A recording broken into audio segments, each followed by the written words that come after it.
I looked into the Hygiene Hero Vipstick Serum, and honestly, it gives off a pretty questionable vibe. The marketing claims it can tighten, brighten, and rejuvenate intimate areas, which already sounds a bit exaggerated.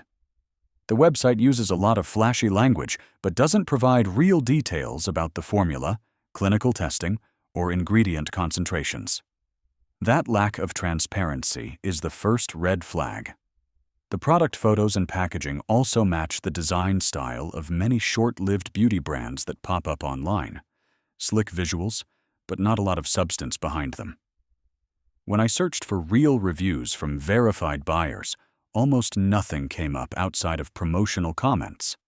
No Trustpilot ratings, no Reddit discussions, no YouTube reviews. Without independent feedback, it's hard to know whether the product even works or ships reliably. The ingredients they do mention sound harmless, but without exact dosing or lab testing, you're basically buying blind, and products marketed for intimate areas should be held to a higher safety standard.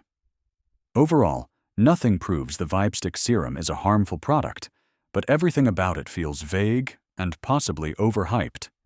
If you're considering it, proceed very cautiously and use payment methods with buyer protection. There are far more reputable brands in this category.